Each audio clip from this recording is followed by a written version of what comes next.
अस्सलाम वालेकुम। मैं डॉक्टर लरखा, कैसे हैं जनाब। आज मेरा टॉपिक्स है थोड़ा सा हट के। बेसिकली मौसम आया हुआ है डेंगू फीवर्स का।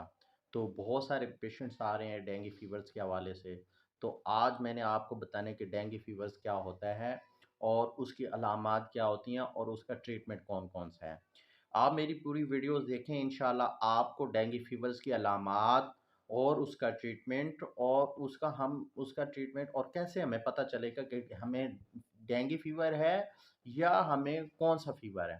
सबसे पहले कि जिसको भी डेंगू फीवर होता है उसको ये पता होता है कि मुझे जो इन्वायरमेंट्स है वहाँ क्या मच्छर वगैरह बहुत ज़्यादा हैं या नहीं है, क्योंकि ये जो होता है ये डेंगू फीवर के मच्छर की वजह से होता है। पहली बात ये है कि सबको पता होता है कि ये मच्छर के काटने की वजह से होता है।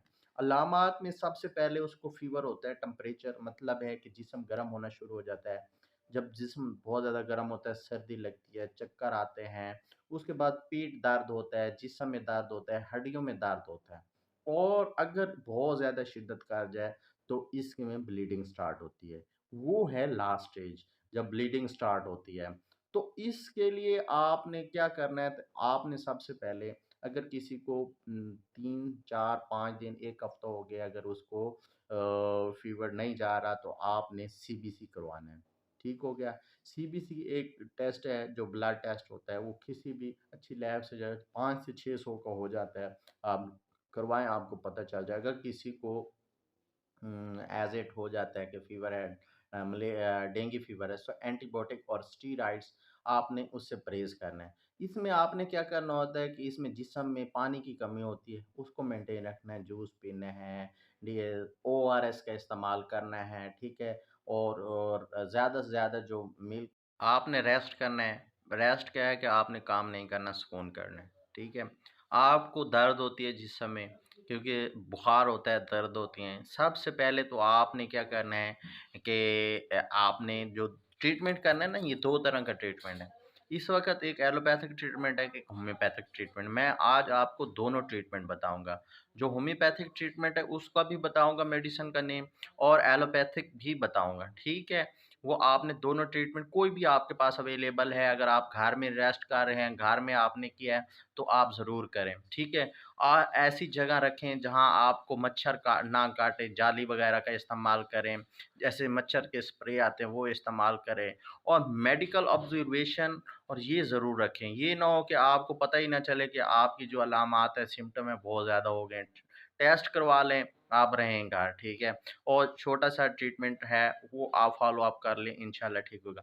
आगे नेक्स्ट मैं आपको मेडिसिन बताने वाला हूँ, वो मेडिसिन फ़ॉलो करें। वही मेडिसिन घर में रह के भी यूज़ कर सकते हैं। आप किसी डॉक्टर से अपना चेकअप, जैसे थर्मामीटर से फ़ीवर का चेकअप हो गया, बीपी अपरेटिस से बीपी चेक हो गया, ये ज़रूर कराएँ, पल्स वगैरह ज़रूर चेक करवाएँ। और फिर अगर घर रेस्ट करना है तो घर ही करें। कोई ज़रूरी नहीं है कि आप इमरजेंसी में दाखिल होंगे तो तब भी आपका ट्रीटमेंट होगा। अच्छा, हमारी पहली है लैडम-पाल। वो आप तस्वीर देखें कि लैडम-पाल आ रही है। ये आप इसके अगर आप किसी को फ़ीवर होता है तो आप लैडम-पाल भी इस्तेमाल कर सकते हैं, 1 डोज़, ठीक है? उसके बाद यूपीटीरम, ये दूसरी डोज़ है, यूपेटीरम, ठीक है? ये आपने 10 कतरे सुबह-शाम, अगर जिस्म में दर्द, जोड़ों में दर्द है, ज़िस्टॉक्स, तीसरी दवाई है रिस्टॉक्स, अगर किसी को सर्दी लग रही है और बेचैनी है, तो आप रिस्टॉक्स करें।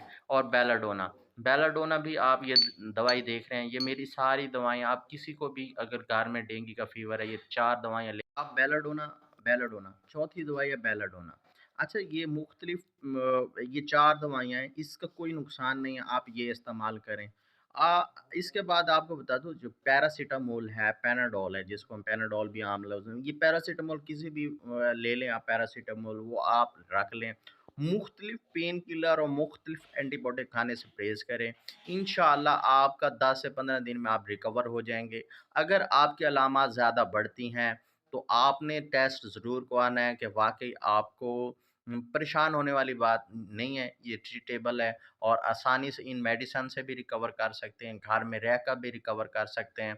जितने भी पेशेंट्स हैं, उनको आप अच्छी ग़िज़ा दें, मतलब ऐसी ग़िज़ा दें जैसे सूप हो गया, यखनी हो गई, ताकि उनकी जो इम्यूनिटी सिस्टम है ज़्यादा से ज़्यादा बने। आपका और देखने वालों का शुक्रिया, और इंशाअल्लाह मेरी वीडियो को लाइक और शेयर ज़रूर करें। शुक्रिया।